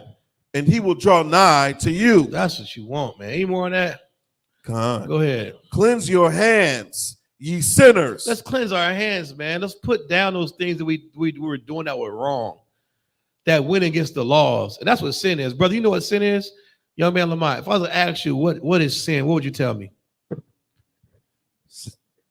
Sin is the transgression of the law. Give him a hand. That's something that I learned when I came in here. Grown man walking around, damn near 40, walked in these doors and actually learned what sin is. I thought sin was what my mama said was wrong. I thought sin was what Big Mama said was wrong, or Pastor Willie Earl. That's what I thought sin was. They just made it up. I didn't know it was specifically the transgression of the law. Now it puts your life into perspective. Now it's possible to be perfect. I can cleanse my hands of those things that go against the law. It's easy now. Go ahead. Cleanse ye your hands, Ye sinners. Ye sinners, man. You cannot be a sinner into the Lord's kingdom, man. Go ahead. And purify your hearts, ye double-minded. Purify your hearts. Your heart is your what? What's your heart, your man, Lamont? Your heart? According to the Bible. What do you think your heart is? Your emotions. Okay. Now, that's not a bad answer. Why? Because that's what we all thought. Because we're taught that our heart is what? Follow your heart. Listen to your heart. Your heart is an organ that pumps blood, brother. That's it. It makes 0 decisions. In this Bible, where you read heart, it means your mind. Anytime you see your heart in the Bible, it's talking about your mind, because that's where all decisions are made up here. All battles are fought and won up here. Your heart is your mind. So he says, purify your what? Purify your hearts. To purify your mind. Get those nasty, pornographic, wicked, demonic thoughts out of your mind. And it proves it because it follows it up. It says, ye what? Ye double-minded. Why would a heart and mind have in common? They're the same. That sentence flows like a river. Ye double-minded goes with your heart. Because your heart is your mind. That's where all decisions are made. All battles are won and fought or lost in your head. The decision you make to sleep with that whore, it starts first where? Not in the organ that pumps blood. It starts in your brain. You understand? And that's what all of our people, all decisions start in your brain first. That's why he said purify. Once you purify your mind, now you can think clearly. Just think about water when it says purify. You ever seen brackish water? You ever see a source of brackish water? It's murky. You can't see through it. Think of a fish tank without algae eaters, like our oceans are now, where you got to go to the rarest parts of the islands to get crystal clear water. Right. But where the white man's gobbling up all the damn shrimp and algae eaters and lobster, everything's murky. You can't see through it. But when it's pure, it's crystal clear. Right. Purified water even tastes better. You have to purify your mind. And that's by getting rid of all these false doctrines, all the impurities, the water, brother, all the impurities of life. You understand? All the heathens that you want to have sex with, you can't have sex with them. Right. I don't care how much anime you watch. No, you can't sleep with an Asian. Get that out of your head. It's just a cartoon. It's not real. I don't care how good that pork looks. You can't eat it because God said not to eat it. That's right. And God forbid that you call yourself a priest and prophet and you do these things, you are double-minded. And the Most High God has a place for double-minded people. You understand? We off that, man. Give me the book of, give me Luke chapter 9, man. 9 and verse 23. Talk about Yahweh Shai for a second. The greatest black man that ever walked the earth, I might add. That's right. You understand? Who did something that I ponder on weekly, daily. I don't think I could have did it, brother. Knowing what he had to face, getting whipped, beat, and hung on a damn tree, I don't think I could have did. Knowing I had to go through that, I don't know if I could have did that. I've been faced with some stuff that you be like, man, I don't know if I'm gonna do it. I don't know about that. Go ahead, brother. It's Salakia, just knowing how niggas don't give a damn about that sacrifice. And that's another thing. That's the thing that kills me when I think about that sacrifice. Right. And we go out in the street corners and we prophesying to the wind. Mm-hmm. It's only a select few people that agree with us. Right. But the whole city is against us. And I can't help but to think of, what was going through Yahweh Shai's mind. Like, these niggas don't even know. He said it. They know not what they do. That's right. Because I was one of those brothers. The UPK started in 1969. Now, this is what keeps me in perspective. Right. The ISUPK started in 1969. The truth was born. Right. I was born in 83. So from the truth was what, 20 something, almost 30 years old by that time. So now think about it. I think 69, 83, about 20 something years, right? My math is horrible. My math is horrible. 69, I'm born 83, do the math. Anyways, with that being said, what was I doing from 83 until the day I decided to walk through those doors? Right. Now, Christ was going 14 years, right? Now, It was harder to find then. It was 1 West, 125th Street, Harlem, New York only. No internet. Like I'm always telling us, go get those encyclopedias in the back and look it up. Now, you think about what makes me keep going and gives me more peace is that I didn't know either at one point. Christ could have returned in the year 2000, and I would have been dead. But he gave us a little bit more time. Why? So brothers like young man Lamont can walk through those doors. That's right. You understand? He gave us more time. That's why we should feel when we at camp, and it might not be a big crowd, prophesy to the wind, somebody's going to hear it. And they'll come walking through those doors. That's one soul that was saved. Understanding that I didn't know what I knew at one point. I could have been dead. So now I have to have that same long suffering for my brothers. But back to what we're reading, the book of Luke chapter 9 and 23. Whenever you got that, brother, you can read for me. The water. Yeah, you got it, Lamont. Yep. Mm-hmm. All right, this is the book of Luke, chapter 9 and verse 23. And he said to them all, if any man will come after me, let him deny himself. Let him do what? Deny himself. Let him do what? Deny himself. And who is this speaking? Christ. Go ahead. Let him deny himself and take up his cross daily. And take up his cross what? Daily. When? Daily. And follow me.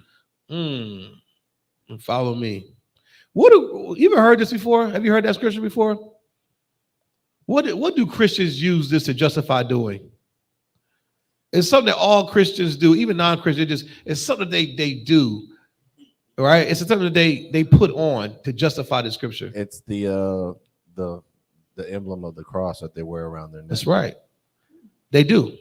Why is that? Because of this scripture.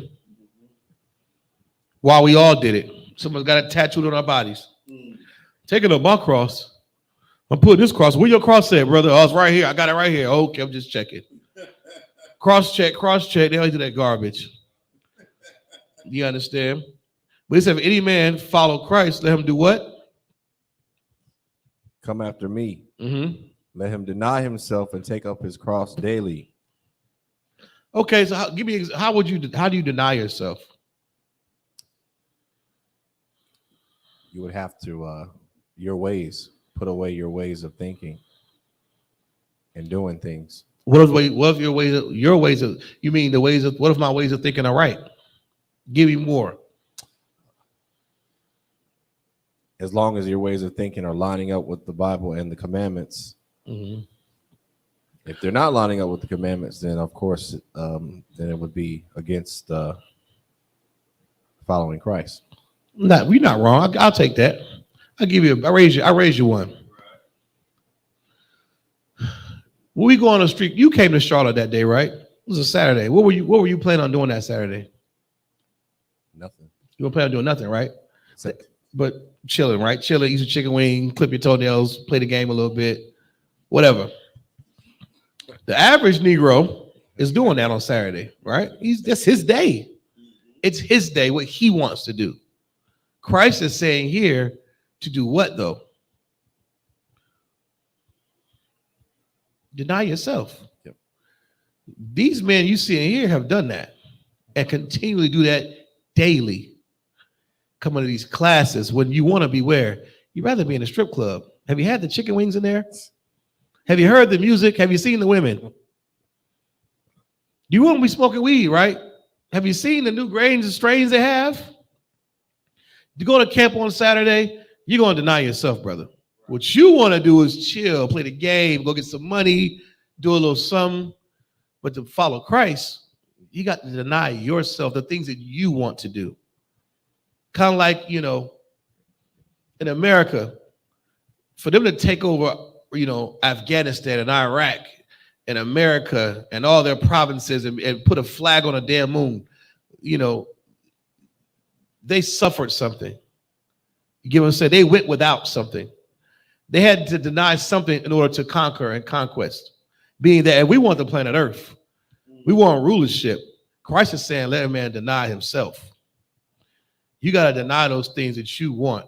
I'm not saying that it's wrong to want a car or money and things like that. What I'm saying is the essence of what you want to do with your life, it's better to follow Christ. Right.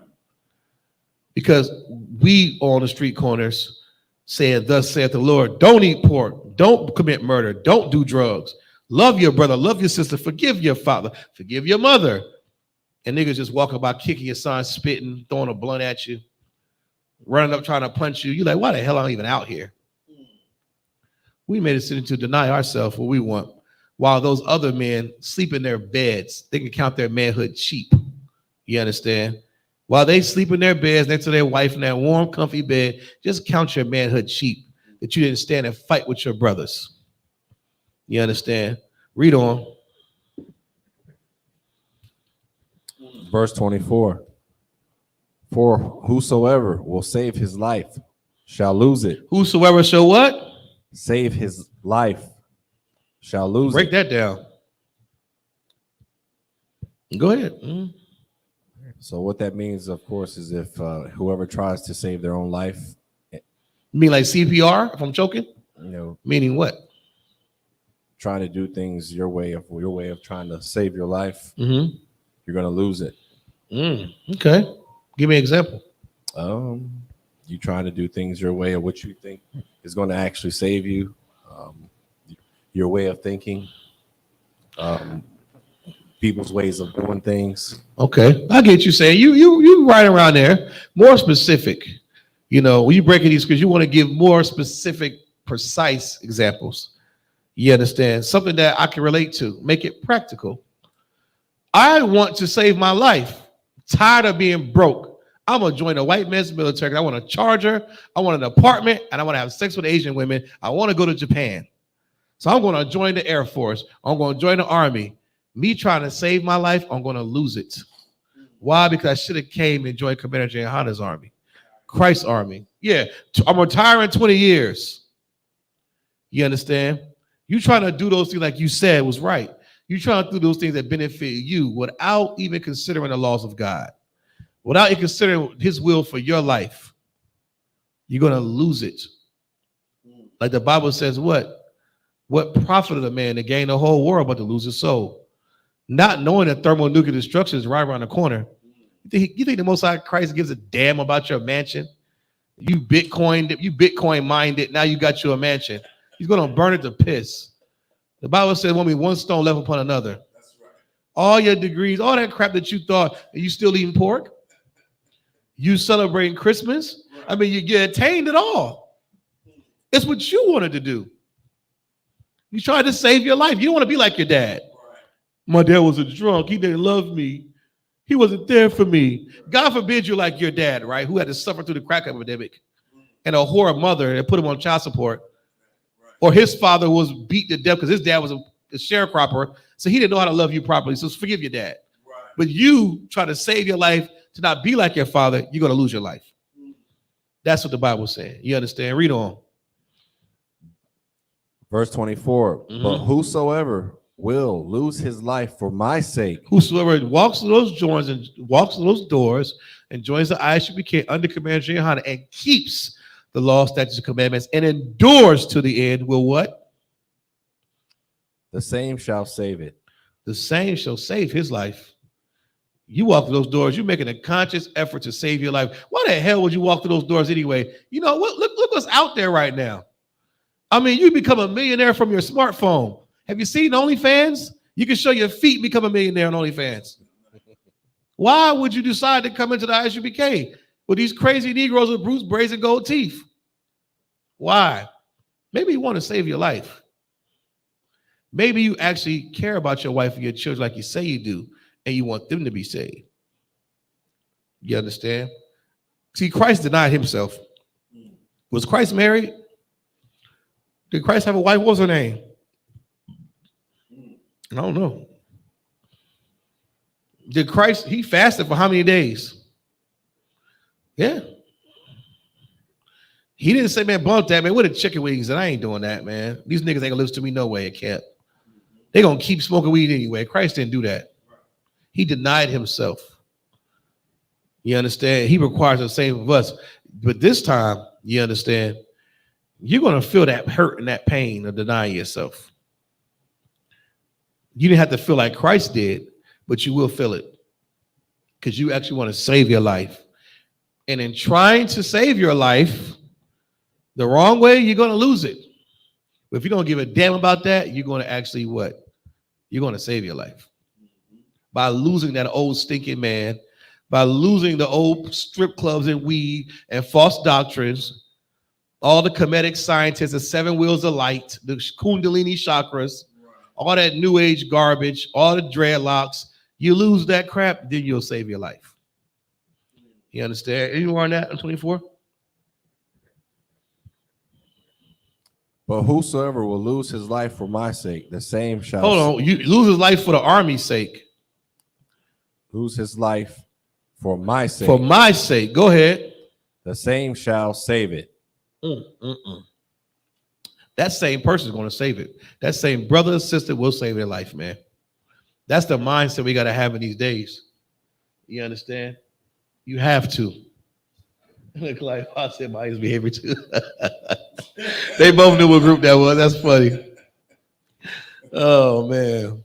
They had that song all around the world. I wanna see ya. Remember that joint? All across the world, could I be ya? Joy used to go crazy for them jokers. But yeah, man. You understand? What else you got on that? Any more on that? 24? Read on. That was it. You understand? Christ denied himself, man. You understand? He denied himself. We have to do the same. We have to do the exact same. And that's what being Christ-like is about, man. Keeping the law, statutes, commandments, even when it's hard to do. Did Christ want to go up on that cross and die for us? He did. Why you figure that? Pull that. Let this cup may pass for me. In the Garden of Gethsemane. You think he said Christ wanted to die for us? Well, we're going to read and see. Would you? I don't think I would. Have you read besides watching the Passion of Christ, which was, rated G compared to what really happened? Right. Would you want to even endure that? What makes you think he did? Let's find out, brother. We're going to be in the right space, right place.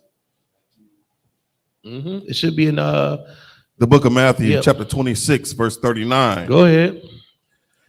And he went a little further and fell on his face. This is when he knows that time was coming.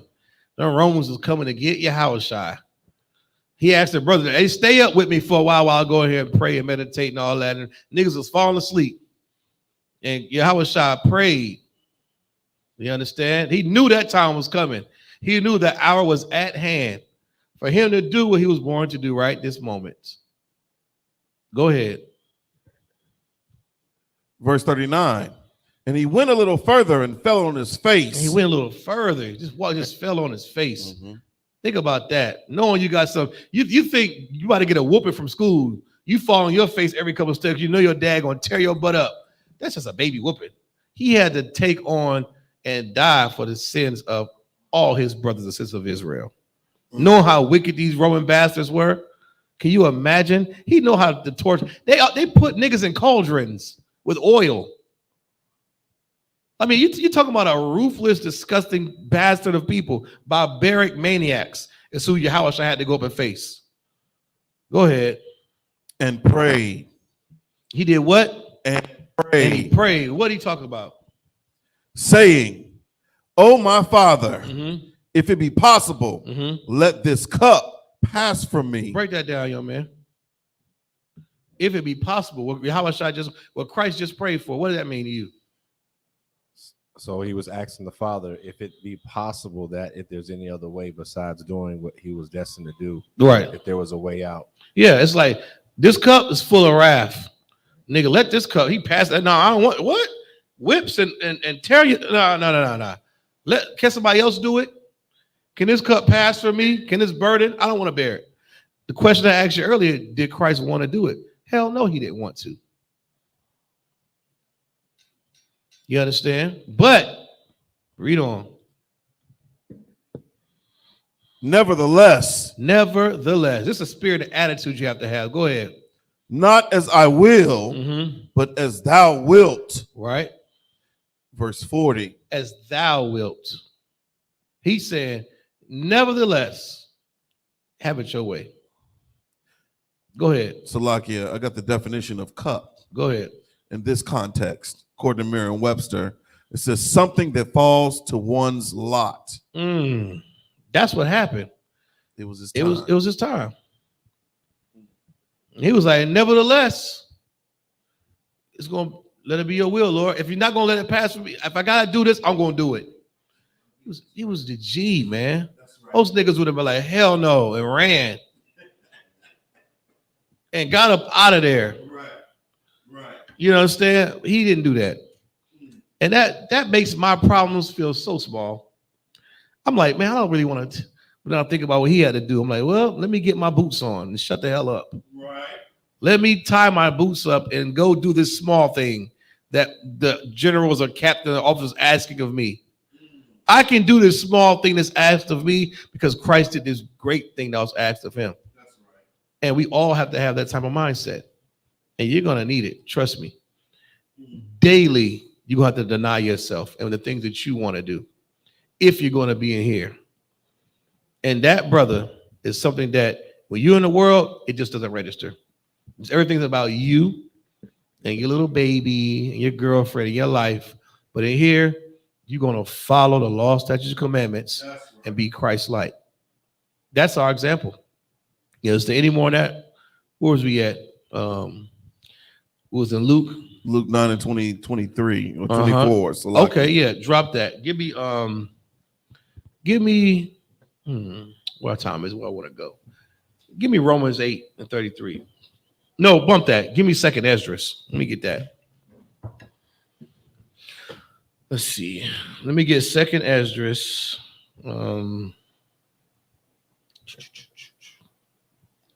7 and 6. You hold Matthew 13 and 13. Bonk it out for me. Coming through these doors, man, that's just the start and the beginning. You want to inherit the kingdom of heaven, you're going to deny yourself. That's something that we all have to learn. Because the kingdom of heaven is something so great. This puny, nasty, polluted earth and all its riches can't compare at all. Even the liberties and freedoms we think we have here, it's going to be nothing compared to the kingdom of heaven. And when you got that, brother, read for me. Mm-hmm. This is the book of 2nd Ezra, chapter 7, and verse 6. Go ahead. There is also another thing.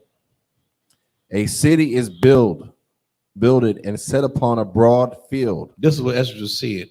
A city is builded and set upon a broad field. Think about the imagery. Go ahead. And it's full of all good things. Full of what? All good things. Full of what? All good things. Full of all good things. Go ahead. Verse 7.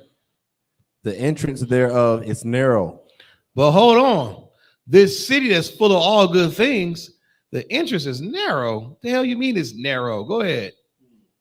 And is set in a dangerous place to fall. And it's set in a dangerous place to fall. Go ahead. Like as if there were a fire on the right hand and on the left a deep water. So this narrow way, this path, on the left hand there's fire, and on the right there's water. Go ahead, read on. Verse 8. And one only path between them both. And one path only between them both. Now, that narrow one. Go ahead. Even between the fire and the water. So small that there could but one man go there at once. Now, this path is so small between this fire and water, only one man can go at one time. That's how narrow it is. You understand? Only one man can pass through that. You understand? Go ahead. Verse 9. If this city now were given unto a man for an inheritance, if he never shall pass the danger set before it, how shall he receive his inheritance? Break it down. What do you think this is saying? Now, mind you, you start at the top. Now you got this big broad field, but it's full of good things. riches, beautiful women, wine, oil, everything good that you can think of. But in order to get there, it's a narrow ass road. It's a narrow entrance. And then on top of the narrow entrance, you got water and you got fire on both sides. And then the entrance is so narrow, only one Negro can get in at a time. Break it down for me. What do you think it's saying? What do you think Ezra is saying? From what I gathered from it, it sounds like, based off the information, kind of like what we read prior, if you deny yourself and you make it to the other side, of course, you get to reap the rewards of. If you can get to the other side, you can get the reward, right? Yep. Well, how come this road ain't wide?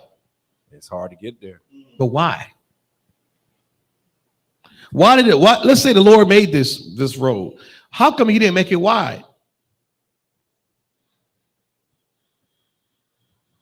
Because not everybody can make it through. Not everybody can make it through, but why? A lot of people won't deny themselves or change. That's you want it. You want it. I can take that. People won't change. What kind of people? Our people. If this road was wide, who would come in through this gate? The Israelites. No. Yeah, but they be Israelites by blood, but not by action. If this road was wide, what kind of Negroes and Hispanics be coming through this gate? Righteous. No. Gays. Murderers. Drug addicts. Pedophiles. Thieves. Pimps. Lesbians. You understand that? Sorcerers. Warlocks. That's who will come through that wide gate. If it was open to everybody, you have all. It wouldn't be the kingdom anymore. That land that's full of good will be spoiled.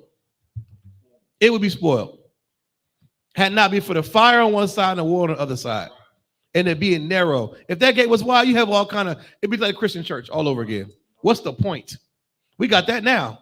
There's a kingdom now with all that in it. Gays, pimps, murderers, lesbians, drug addicts. We got that now.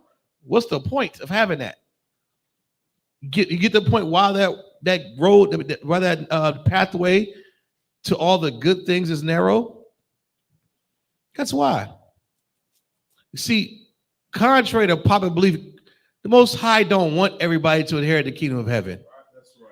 And that's why I want even more. Because I'm on the same way. I don't want everybody there. The hell? Why would you? Why would you want to have AIDS all again in the kingdom? Why? Why would you want to have that? The Most High God don't love everybody, brother. You Christians got a lot of explaining to do. That road is narrow. It ain't wide. You understand? Read on. Read that last part again. Last scripture. No, 8. 8 or was it 8 or 9? It was 8. Okay. And the only one path between them both, even between the fire and the water, so small that there could but one man go there at once. That's right. One man go there at once. You know what I'm saying? That's how rare it is. Go ahead, brother. This is a very, very heavy breakdown here, because I can't help but to think that that gate ain't wide because you're special. In the kingdom of heaven, it requires a man to be of fine gold. Yep. I think about that precept in Isaiah 13 and 12. That's right. It says, I will make a man more precious than fine gold. That's right. Even a man than the golden wedge of Ophir. And, you know, it makes absolute sense, everything that we go through in order to be within the ranks, the righteous ranks of the Isupk. This ain't your everyday average, you know, radical extremist group. Right. You know, desperate times call for desperate measures. So damn right we radical. Yeah. And we understand what time it is. That's you right. know? Yeah. So Salakia. That's so heavy, man. Go ahead, Zion, please. And Salakia too. You talking about this work that we do? It can't be like that Pee Wee League football team where everybody get a participation trophy. Right. Yeah. You understand? Yeah. You want to be rewarded if you know what I'm saying. Whatever that work is, you want to be rewarded for that work. You know what I'm saying? If you a guy that was dad practice every day, never miss a day of practice. Right. Even when you was sick, running a fever, whatever it was, you was there. You be like, I got something. Right. And now you gonna give everybody you don't give nobody an MVP trophy. You just get everybody get a participation trophy. Right. You be like, man, I don't feel like that. Nothing special about it. Right. There's nothing separate about it. That's you understand? Right. So we live a life, man, that to the word that everybody knows that whatever happens to us, we're separate. We're completely different from everybody. And that's what makes the kingdom special. Yeah, right. Give him a hand. It's all right. And that's the stuff we like. I don't want everybody wearing this. Like, get out of here with that. Get out of here, man. Like, you want it to be that thing where it's hard to get. And you should take pride in it being hard to get. Some big wide gate. That's Christianity, man. That's everybody. Come one, come all. Nonsense. But this, what we're going to attain, is so precious and right. Only one man. That shows you the imagery of how hard it is to attain it. And then you got water and fire on either side. Not there to kill you, to prove you. Thinking this, they're on both sides. You got a choice to stay on this road, though. You go over here to birthdays and tarot cards, you're going to drown. Or you go to burning sage and love is love and be gay, you're going to burn to death. Right. Smoking weed, you growing your dregs. Like, oh, that's another Steve Harvey's way of get you killed. That's right. All these pathways to heaven. No, it's not. It's a narrow, straight road. And what's more narrow and straight than these gates in Isupk? Right. Nothing. Nothing at all can compare to this. That's how I know this is the home of the truth. It's right here in the Bible. I don't need to read Isupk literally. I see it right here. And the men that come in here are precious than fine gold. You understand? Any more on that, brother? Read that 9 again. Verse 9. If this city now were given unto a man for an inheritance, if he never shall pass the danger set before it. If you never shall pass the danger set before him, read on. How shall he receive his inheritance? How are you going to receive it if you don't go through? Mama, I ain't celebrating Christmas. Damn Thanksgiving. I love you, but I'm not saying Happy Mother's Day, mother. To feel that, ooh, it's my mama. And to hear that, he done changed. Jerome coming in here, Jared, whatever, he coming in here with his damn beard and these things on his pants. You're going to feel it. You might lose a wife. It might just be, it used to be you, your wife, kids, and a dog. It used to be you and a dog, and she might take that too. You're going to have to go through it, but it's so worth it. That land is full of goodly things. I can find another wife. I can make some more kids, but you can never get another kingdom of heaven. It's not worth it. You understand? Stay on that narrow road, not that wide gate that leads to destruction. A precept, brother, on Matthew 13 and 13, brother Bouchard, bro. Monkey, got that. You go to Romans 8:33, young man. The book of Matthew, chapter 13, verse 13. Therefore, speak I to them in parables, because they seeing not, Salakia, because they seeing see not. That's right. And hearing they hear not. Right. Neither do they understand. Right. That's why he speaks in parables, and that road is narrow. The Most High God don't want everybody to inherit the kingdom of heaven. That's why everything's so tight and narrow and strict to the T. When you come to serve God, you can't eat this unless it got fins and scales. You got to sleep with this type of woman. You can't worship da-da-da. Everything's tight. And he speaks to us in what? Parables. We understand it because my sheep hear my voice. We read Genesis. We understand a snake is what? A man. We know that Joseph and Mary had sex. There was no immaculate conception. But the rest of them, they see it, but they see not. They hear what we're saying, but they hear not. Remember a white man can't jump? Wesley Snipes was telling Opie, yeah, you don't hear Jimmy. I hear Jimmy. You don't hear Jimmy. Like you don't hear it. It's like they don't understand. Even though they're reading, you read to your dad, hey, Dad, it says that right here, the Christmas tree. He like, yeah, but that's what it says to you. What I get from it is what God is telling me. They don't hear. God don't want to. He wants to kill them. That's right. Basically, he wants to kill them. He don't want them to inherit the kingdom of heaven. He wants them to die in thermonuclear destruction. That's the kind of God we serve. We don't serve all ever loving. No. That's white garbage. That's right.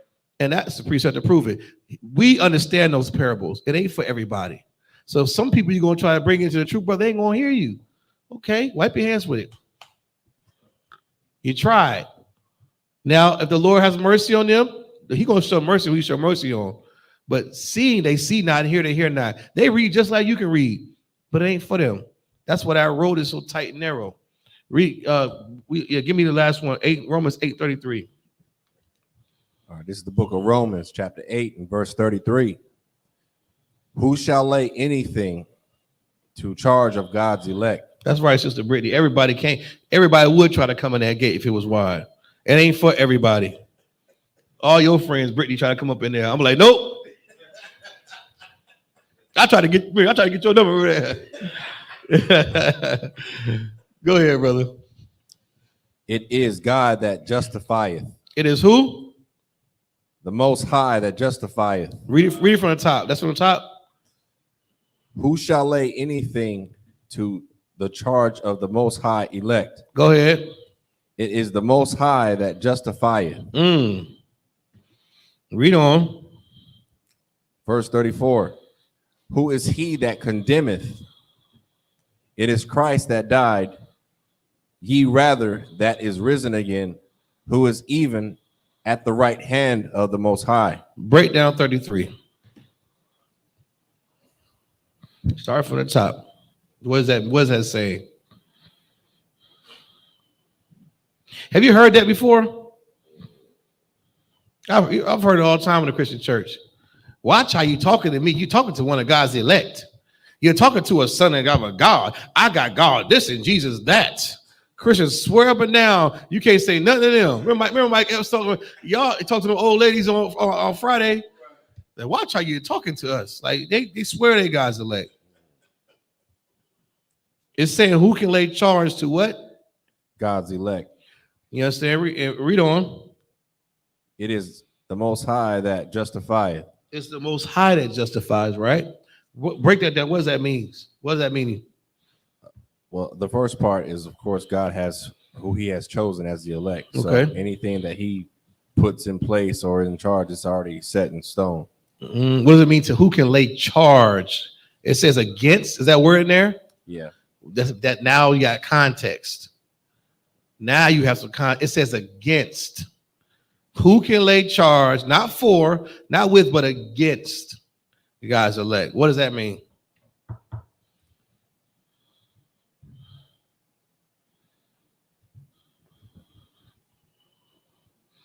You was on it. You was on it when you were saying earlier.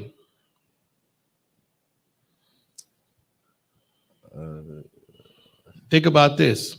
What is charge? What does it mean to charge somebody? Go ahead, brother. So, like, if I may, I have the Merriam-Webster definition of charge. Go ahead. It says to make an assertion against. Ooh, to do what? To make an assertion against. Go ahead. Especially by ascribing guilt or blame. Or that's what word is that? Guilt or what? Guilt or blame. Guilt or blame. Now, just with that right there, what do you think it's saying? Blaming God's elect. Oh, for what? The truth. Not so much. It says, who shall say anything to the charge of God's elect? Does it? It don't say against, does it? No, it doesn't say. It doesn't say against. It says, read it from the top. Who shall lay anything to the charge? Lay anything to the charge of God, the Most High's elect. Yep. Meaning this. You understand? The Most High's elect is supposed to be what? These men that went through that narrow gate, right? That didn't succumb to Christmas, New Year's, and gayness. Blameless, spotless, and faultless. Yeah, right. That's supposed to be the 140. That's God's elect. They're not like your grandmother and Uncle Charles and Pastor Joe Willie. They're not like those ones in the world. Those are ones who lost their life to save it. Those are God's very elect. And who the hell can lay a charge against them?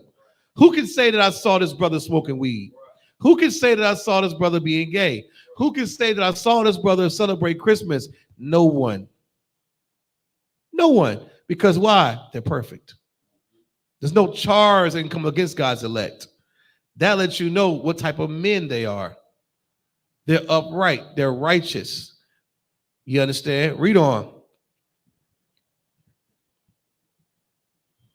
It is God that justifieth. Because it's the Most High God who justifies. He justifies us by what? How does the Most High God justify us? Our actions. By the commandments. Give him a hand. Yeah, right. Through the law. Yeah, right. And with that, I'm going to pass the class off to Officer 1000 Bankia for the announcements.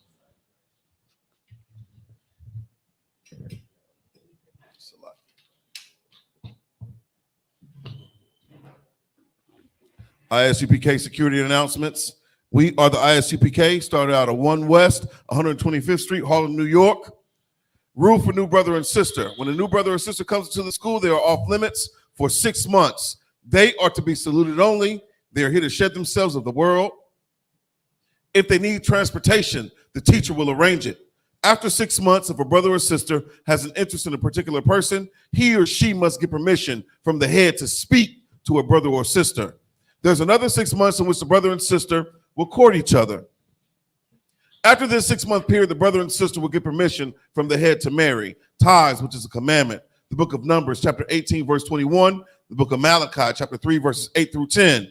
Means tenth in the Hebrew is pronounced ma'ashara. 10% of every penny of any increase the Lord gives you, give to Treasury Department or teacher. Priest fund, free will offering for priests, not mandatory, whatsoever amount you would like. The upcoming Holy Convocation, we have the Feast of Purim, the 14th and 15th day of the 12th month of Adar. That is March the 5th and the 6th of this calendar year, 2023, according to the book of Esther, chapter 9, verses 20 through 31. If anyone wants to be a trooper in the school, start wearing all black, boots, shirt, pants, headband, and scarf. And with that, imajim, which means to stand. Men of Israel, we're going to render one courtesy salute to the teacher. Men of Israel, imajim Shabbat, imajim, Barak, Yahweh Ba'ashim, Yahweh Shabrakatah, Yahweh Matah, Sar, turn and face the sisters. Men of Israel, we're going to render one courtesy salute to the sisters. Men of Israel, imajim Shabbat, imajim, Barak, Yahweh Shema Latah Ba'ashim, Yahweh Shah, Yahweh Matah. Class dismissed.